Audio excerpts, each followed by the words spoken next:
Hi, my name is Gil Robertson, president of the African American Film Critics Association. Today, we are thrilled to be talking to one of our old friends, Mr. Common, who is the star of the Apple TV Plus series, Silo.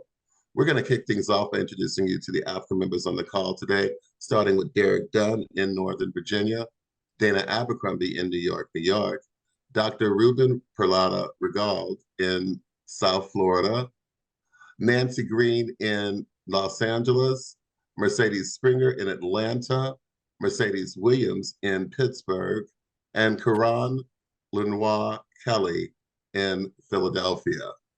I'm going to let you guys do what you do so well, and I will see you on the other side.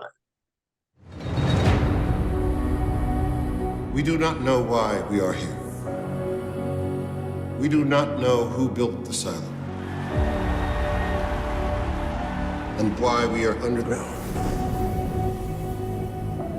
We only know the world outside our sanctuary is death. If you boil the pact down to one rule, it's do not say you want to go outside. Or you will go outside.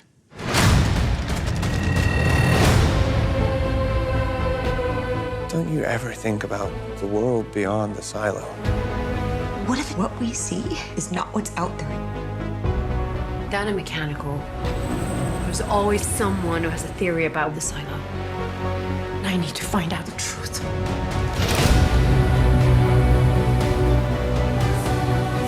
I found something that might hold the answers to a lot of questions. You have to stay quiet. And keep your head down.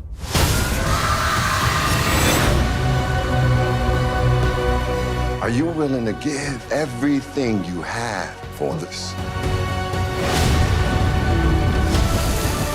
The clock is running. There isn't much time left. This is a threat to order in the silo. I don't care about order. What about finding out the truth?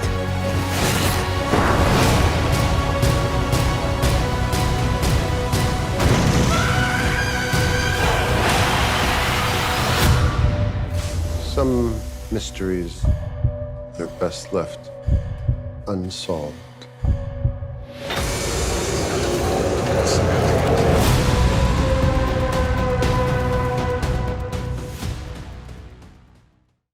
Thank you so much for being here with us today.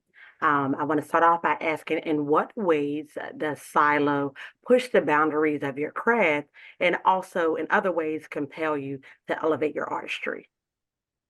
Well, first, great morning to you, and thank you guys for being here.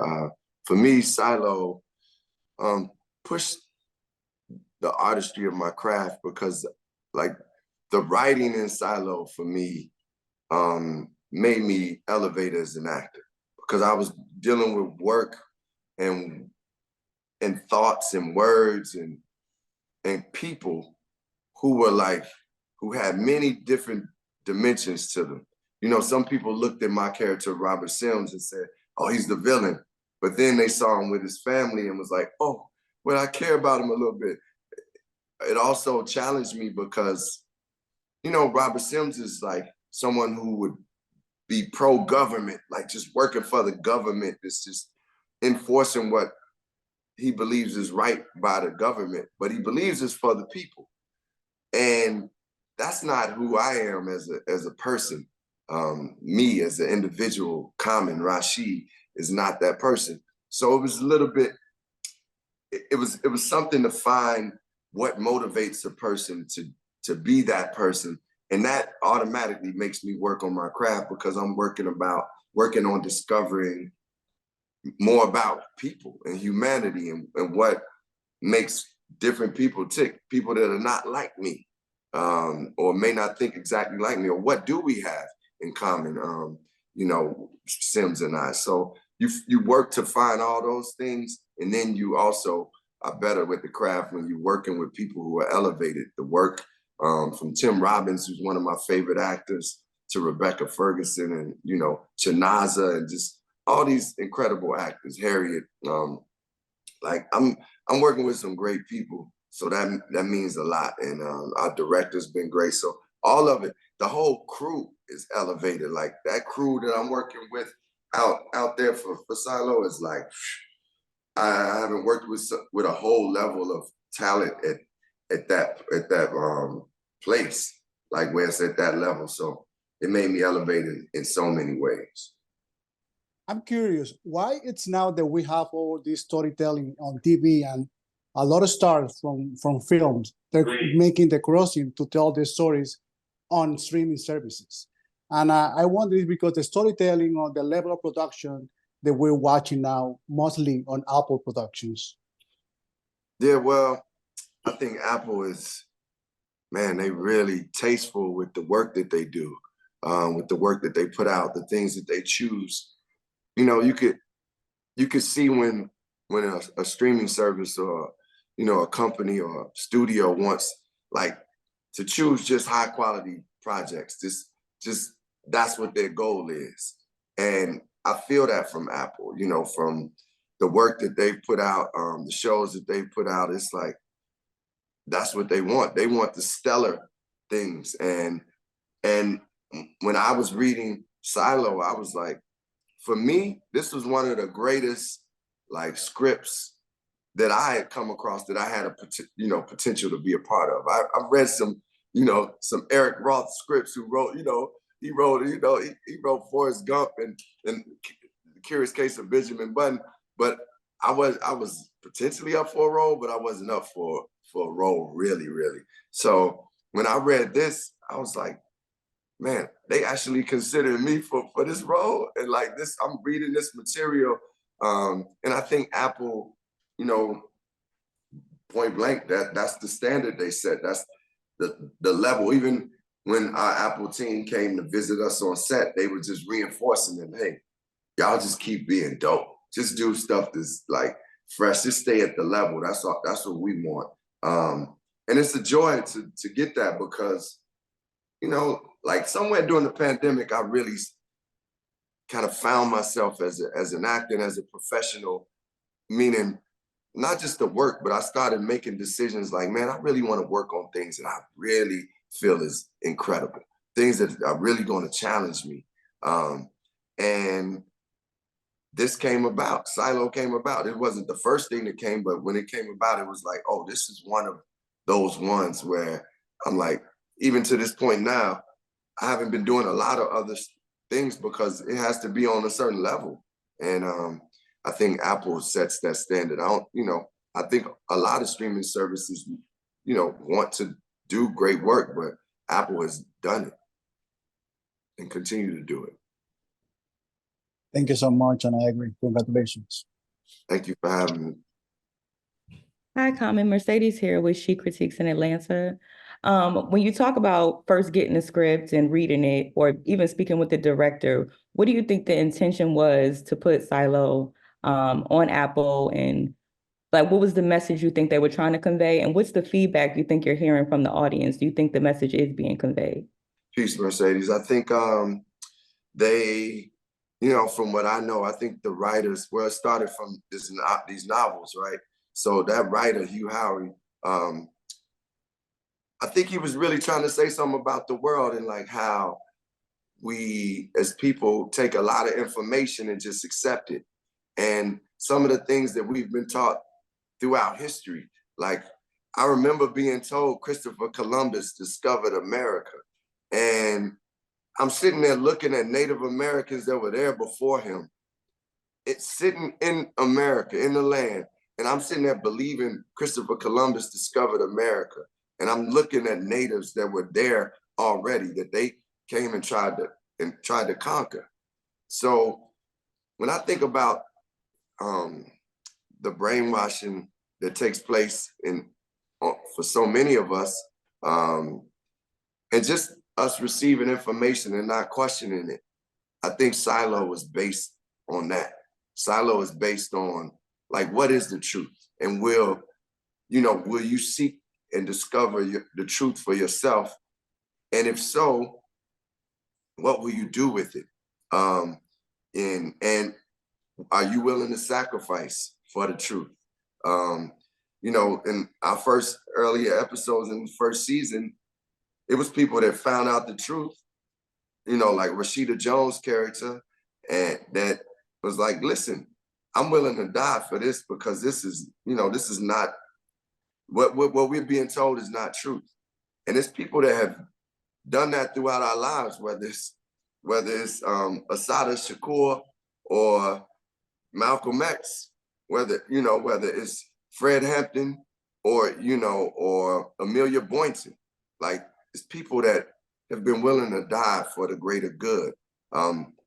This show has a lot of different layers to it and levels to it, even from the spiritual side. Like, what do you believe in? They being told these things, but are there people in the silo that really believe in God? It may be.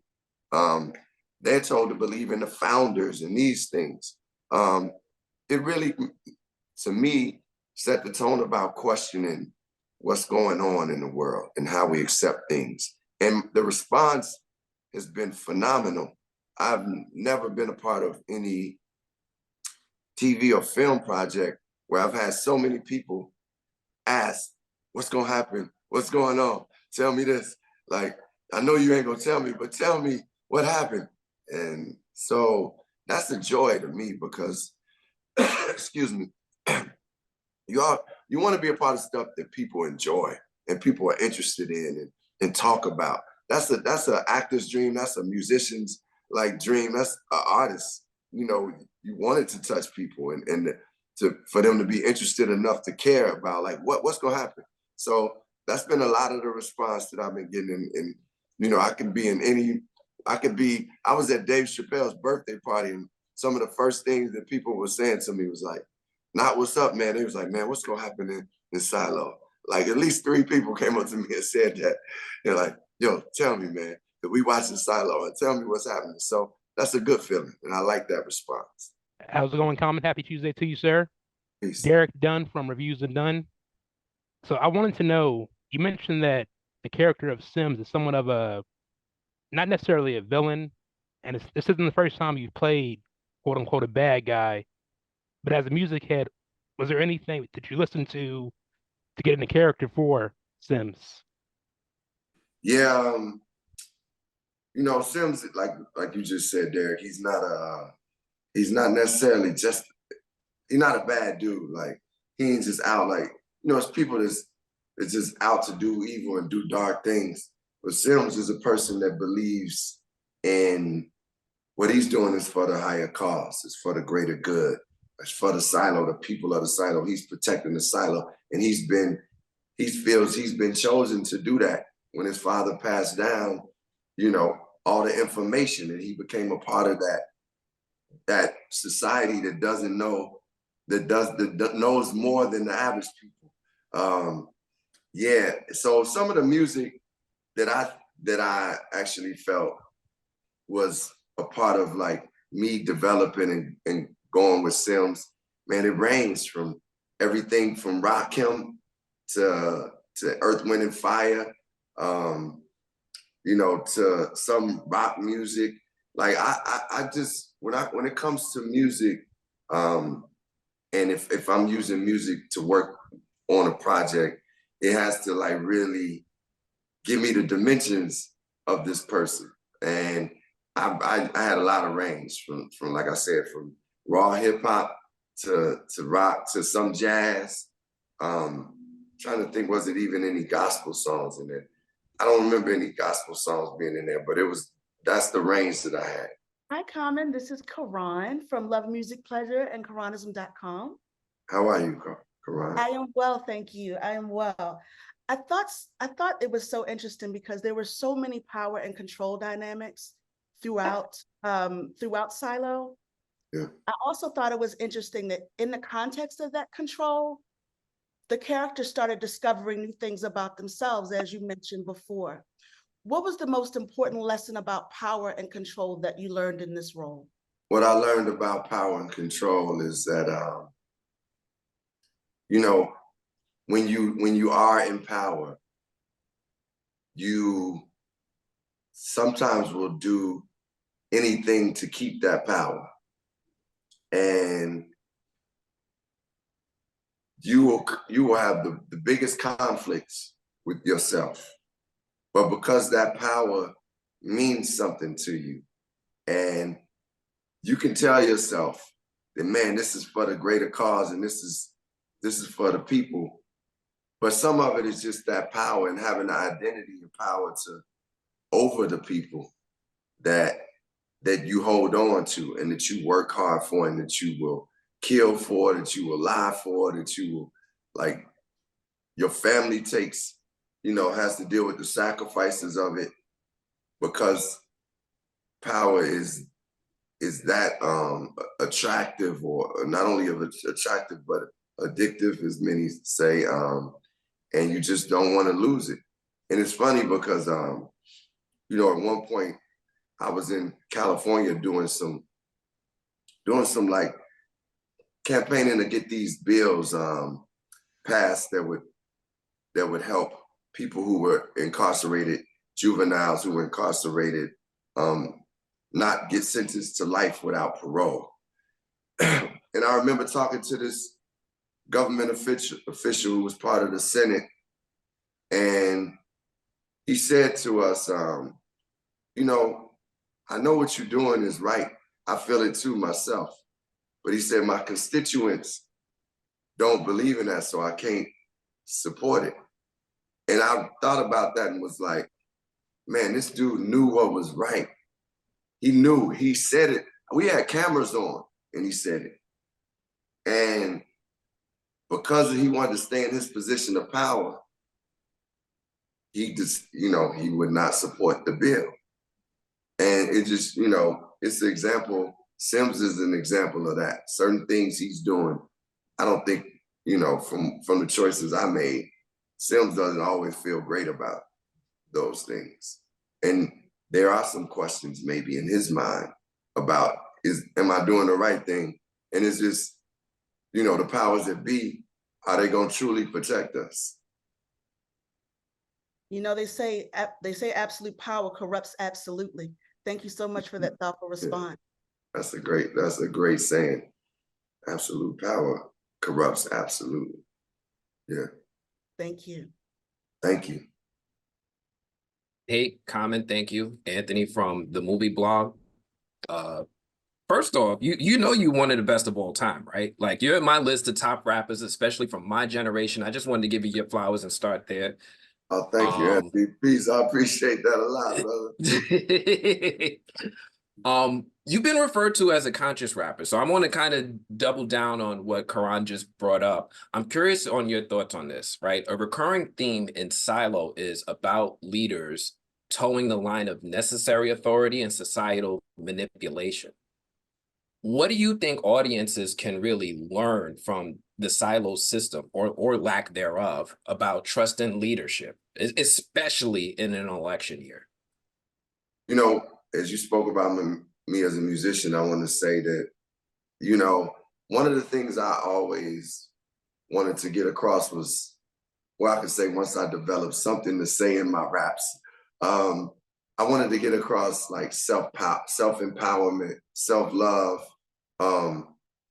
truly listening to yourself and having knowledge of yourself and knowing and learning you more and growing within that and really embracing that and feeling the power of that, because that will be your guiding light throughout life, is like you being in tune with God and being in tune with yourself and having those, like, that moral guidance, because of it's a spiritual thing and it's, the way you practice your life and who you are. I think one of the things that Silo is saying is that we have to listen to ourselves. We can't just take everything we're seeing online, everything that the news is reporting, and just say that's law and that's it. We have to use our own discernment, do our own research, pray about things, discuss things with people who may have different perspectives so that we can have a true perspective and choice and make a real choice about how we want to approach things in life. I mean, those things came up point blank during the pandemic, a lot of that. came up. Like, how are we gonna function in this? Everybody didn't believe this. Everybody didn't believe that.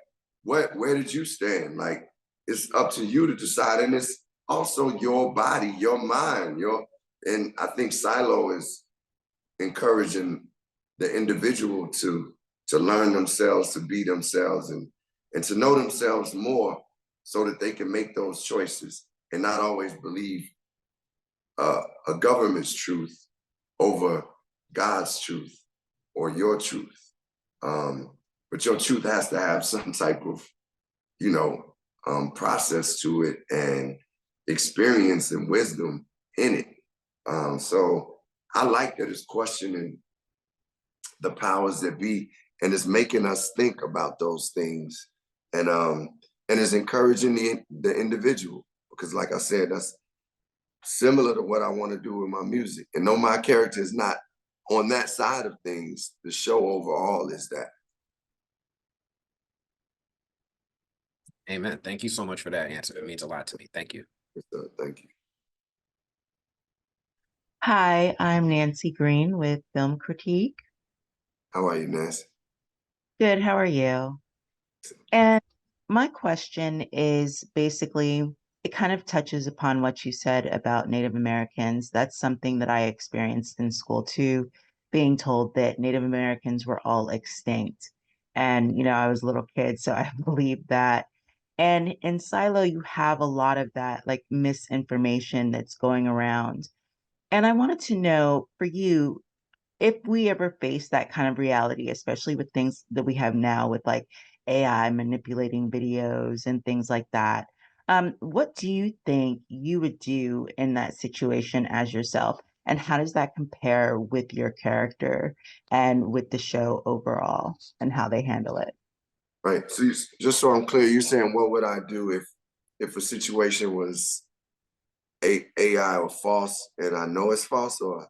Well, as we move forward, there's a lot of instances now we're seeing, certain education being left out of schools. They're changing books to say, different things in history, like, oh, slavery was not that bad, and people learn skills and all of these kinds of things. So we're seeing already kind of this change in history, and we already know from studies that sometimes it only takes like one or two generations for people to lose their history, to not know anything that came before. So I wanted to know, like, for you, your viewpoints, what would you do, like, if we face that kind of situation that's like in Silo, where it's, this post-apocalyptic world or apocalyptic world, and how does that differ from your character in the show?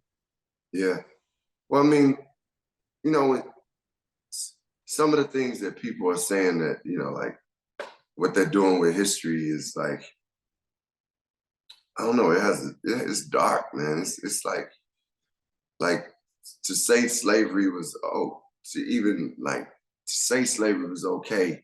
It's just like, as a human being, to think about enslaving someone and the way people were treated, the way our people were treated, and to say that that's okay, and to actually say that and think that is like, man, I think it's just like, it's inhumane, and you're not really thinking about life in a way that's like, man, we were created to be human beings and to connect and to love and have respect for one another. And it's just like a lack of, and it's gotta be a lack of self-love if you think in that way, that to be able to say any type of persecution on human beings like that is okay. It's just like lack of humanity and heart. What I think is, I always believe that I'm a conduit for the truth. I'm a carrier of the truth, and I'm a warrior of the truth. So if I was dealing with Silo in this world, I'm gonna go out and speak what I believe to be truth, whether my life is dependent on it, or depending on, meaning I could lose my life. But I was speaking like my life is dependent on it, because I feel like human beings would need to know as much as they can about a truth. And I feel like I would rather, go out living in truth than making something up and my soul not be at peace, you know, when I'm leaving this planet. You know, one of the ways that I feel like truth has been carried in its best way is through art, through music, through storytelling. You know, I learned a lot of my truths that are the truth through hip hop. Like that was like some of the things that I know that are pillars for my life, that have taught me about who I am when I was a young Black man and as an adult Black man and a child of God. I learned because of hip hop and that unapologetic, raw truth that we got from all these women and men who've been a part of this culture. So I would naturally put a lot of the truths in the music, in the art, in the storytelling. And I think, you know, that's one dope thing about Silo in itself is like, it's not trying to spoon feed you and say like, you know, just be like, yo, it's just one of those communications where it's like, hey, look, it's almost like putting a mirror up to you and saying, hey, look, man, don't believe everything you see. Start questioning some of these things and seek out the truth. And when it comes down to it, whose side are you going to be on? And just because, you know, this type of worlds existed no matter what, meaning classism and look, in the Silo, it's classism over racism, sexism. It's classism over that. You don't even hear nothing about racism or sexism. And I think, you know, what I would say is to survive in the Silo, you know, people have to figure out what is true to them and how to maneuver through it. And I think that's what we have to do here, but stand in our truth when we do know what it is and be unified in it and support those who are living in that truth. Whether it's dealing with wars that are happening, whether it's dealing with, you know, women's rights, whether it's dealing with the rights of Native Americans. Like, I'm not gonna get on TV or speak on a show or be on, you know, online and just say something that I don't believe in and support something I don't believe in just because it's gonna make me successful. So I think I challenge myself and charge myself to stay in the truth and also spread it and be a warrior for it. And I think, you know, I strive to do it in all the art that I do. Sorry, Dana Abercrombie, the Coalition. My question for you, Common, is basically about the psychology of Robert Sims. You talked about how he's very intertwined with the government and that everything that he does is for the greater good of the government and for the Silo. With that being said, when he is with his family, we do see the humanity part in him. Can you talk about what is that doing to his humanity, especially when it came to the death of Trumbull, when he threw him basically over the rail, even though he was impressed by him? Right. Well, as you just said, Dana, you know, when I say that Robert Sims is for, you know, doing the work of judicial and, you know, the powers that be, it's because he believes that's the right thing for the people. So he's a human being that cares for the people. He said, I'm doing this to protect the 10,000 people that exist in this world. And anybody that cares for people in that way has humanity to them, because he is still fighting for what he believes is in the right way for the greater cause or for the whole of the people. So to be in a situation like to have to throw Trumbull over the stairs to his death, that's not anything that Sims is happy with. You know, he don't go home and like telling his wife, yeah, I just did this. You know, like it's one of those things as a human being, he doesn't want to do, but as he told Trumbull, like, yeah, Trumbull was good in certain ways, but he was doing too much and was jeopardizing things and knew too much now at this point and hadn't proven to be like, what's the word? He hadn't proven to be like sacred with the information and protective of the information that he had. And it could jeopardize a whole lot and cause an uproar and an uprising that Sims knows is not good for the survival of the people. So that's why he had to go. He wasn't happy about it. It wasn't like he's just, yeah, I don't care. But, you know, to be in that position, you got to make certain choices that are going to, you know, take lives. And I always compare it to somebody who could be working in the CIA or, you know, in that type of position where they believe like, I'm doing this for the government. I'm working for the CIA to protect these people here in America. That's what some CIA agents believe, right? So when they go out and do missions and do things, some lives they take are like, look, I'm doing it to protect America. Sims has that mentality. And, you know, it's something for me to play that because, you know, that's not necessarily that's not my mentality. You know, I'm for protecting the people, but I question sometimes what the government says is actually protection of the people. And who knows, hopefully, you know, we'll see from Sims conflicts that happen because it is conflicts, though it hasn't been shown. It's conflicts for me as playing Sims in the character that I don't, you know, get to show on the screen as much, but it's there. Like that, man, it's, you know, let me figure this out. Like I'm going forward doing it, but behind closed doors, what am I thinking? I've been listening your answers, and you have mentioned a lot the pandemic and COVID-19. And I wonder why it's so special to you, and is there any relationship with Silo? Well, I just think during the pandemic, we had a lot of time to be still. The silo, man, it ain't much to do in that silo. You still a lot. You know, you got a few little places you can go to, but think about how much you would have to reflect in a silo with a silo of 10,000 people, and all it is this level of, you know, stairs that go up. And it's not much. That connected with me with the pandemic, but also, you know, immediately during the pandemic, we were being told this about COVID, this about COVID, that about COVID, this about the vaccine, that about the vaccine, where we all, you know, not all, because some were seeking just to feel better and just like, we need some type of solution.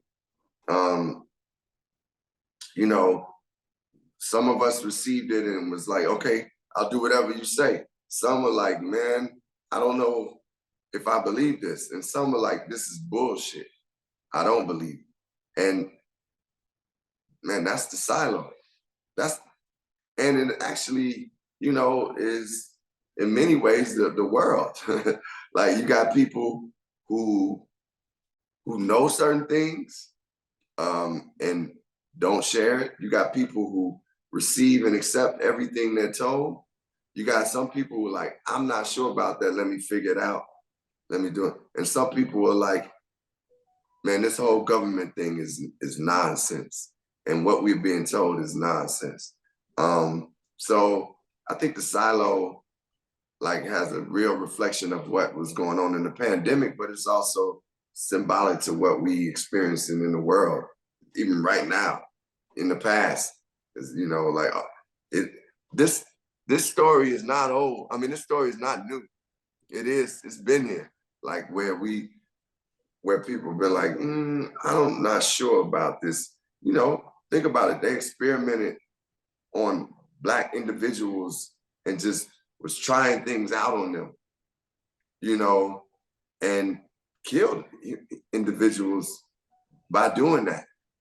Like, come on, man. Like, and those people probably thought they were just going to get, you know, something from the doctor that was natural, you know, that was supposed to help them, you know. So it's just being able to like question things. I'm gonna give y'all a quick example and I'm gonna move on. I know we got another, but last year I was really sick, and I had to go to the hospital, which I don't like. I don't like going to the hospital. That's just not like who does like going, but that's, you know, I had to feel really, really messed up. And I was doing it was during the time where I was doing a play on Broadway, went to the hospital, and then, you know, they were taking care of me. They were looking out, and I got to give it up. They took care of me, but they didn't know exactly what was the matter with me. And then one of the doctors came in and was like, okay, cool, we're gonna give you an IV, and then we're gonna give you some of this and that, because it was something with my stomach. And then I was like, well, what is this you're gonna give me? And then they was like, well, we're just gonna get that to you because it could help your stomach, but you don't know what's the matter with my stomach. So how you just go get that? They said, okay, so you don't want that? No, I don't want that. Let's figure out what's the matter before you just start giving me some stuff. And that's, you know, to me, that story is an analogy of what silo is. And you know, to be honest, that's how I am in the world. Like, that's how I function. I'm not going to just take everything that the news is saying and say, okay, yeah, the world is ending and it's wrong and everything. You know, I'm not doing that. I'm not taking everything that's being reported. I'm gonna peep it out and see. Some things may be correct. Some may be things that I don't believe. So, yeah. The doctors were just trying to make you feel better. Yeah. What'd you say? The doctors were trying just to make you feel better. Yeah, for sure. but at least know what's happening before you start pumping stuff into somebody, like, so we can know what gonna make you feel better. I can't come tell you, if I say I'm hurting and then you don't know what it is, you can't just subscribe to me anything, like a general thing. Like, you should know what it is. Like, even if that's from an emotional perspective, what if I came to you, your name is Ruben, right? Yeah. Ruben, Dr. Ruben, that's why he's advocating. I'm actually a doctor.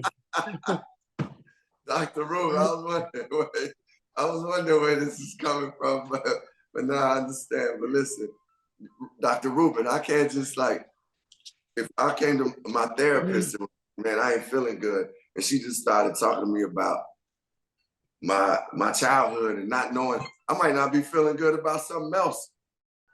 Common, thank you. We appreciate your time, sir. We love the show and we're looking forward to season 2. Yeah, thank you so much. Thanks everyone for asking great questions and being on for this. I appreciate y'all love and support. Gil, thank you for everything. Absolutely.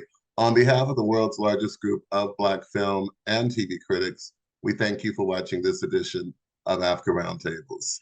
Have a great day. Talk to you soon. Peace, love, y'all.